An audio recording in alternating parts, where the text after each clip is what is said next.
জনাব বেলাল উদ্দিন সহসভাপতি, তার মার্কা হচ্ছে উর্দু জাহাজ, তিনি পেয়েছেন 177 ভোট।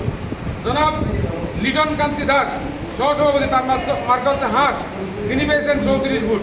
আমরা আজকের এই প্রাপ্ত ফলাফল অনুযায়ী জনাব জাফর আলমকে আগামী 3 বছরের জন্য সহসভাপতি হিসেবে অত্র সমিতির ব্যবস্থাপনা কমিটির সহসভাপতি হিসেবে নির্বাচিত ঘোষণা করছে।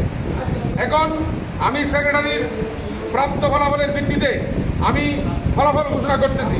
জনাব মোহাম্মদ জাহাঙ্গীর হোসাইন সম্পাদক, তার মার্কা হচ্ছে আনারস, তিনি পেয়েছেন 230 ভোট। ওনার প্রতিদ্বন্দ্বী প্রার্থী জনাব মোহাম্মদ শরীফ উদ্দিন লিটন সাধারণ সম্পাদক গোলাপপুর, তিনি পেয়েছেন 190 ভোট। জনাব ডাক্তার আনন্দমোহন দে সাধারণ সম্পাদক, তার মার্কায় কোনো ভোট পড়েনি, তিনি কোনো ভোট পাননি। সুতরাং আজকের এই প্রাপ্ত ফলাফল অনুযায়ী জনাব মোহাম্মদ জাহাঙ্গীর হোসেনকে সাধারণ সম্পাদক হিসেবে আগামী 3 বছরের জন্য নির্বাচিত ঘোষণা করছি।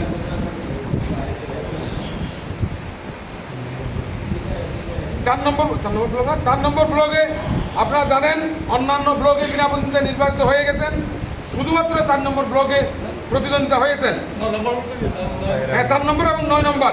4 নম্বর ব্লগে সদস্য পদপ্রার্থী জনাব মোহাম্মদ কামাল উদ্দিন, তার মার্কা হচ্ছে ফুটবল, তিনি পেয়েছেন 37 ভোট।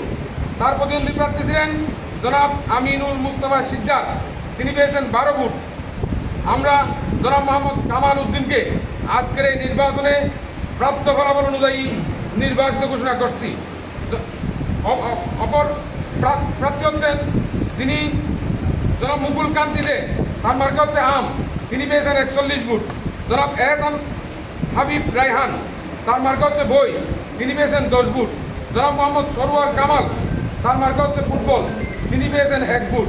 আমরা আজকের এই প্রাপ্ত ফলাফল অনুযায়ী জনাব মুকুল কান্তি দেকে আমরা আগামী 3 বছরের জন্য অত্র সমিতির ব্যবস্থাপনা কমিটির নির্বাচনে নির্বাচিত ঘোষণা করছি। আমি আর বক্তব্য বাড়াবো না। আমি আপনাদের সকলকে অশেষ ধন্যবাদ এবং কৃতজ্ঞতা জানাচ্ছি। আমি আবারও কৃতজ্ঞতা জানাচ্ছি অত্র নির্বাচন কমিটি, সম্মানিত সভাপতি সহ আমার অপর সহকর্মীবৃন্দ, পাশাপাশি সম্মানিত সংবাদকর্মীবৃন্দ। আমি আপনাদের সকলের সহযোগিতা পেয়েছি। বিশেষ করে পুলিশ বাহিনী আমাকে অত্যন্ত সহযোগিতা করেছেন এবং বিগত নির্বাচনেও ওনারা আমাদেরকে সহযোগিতা করেন। এই জন্য আমি আমার বিভাগের পক্ষ থেকে ওনাদের প্রতি কৃতজ্ঞতা এবং বিনম্র শ্রদ্ধা জানাচ্ছি। ধন্যবাদ আপনাদের সকলকে। প্রতিক্রিয়া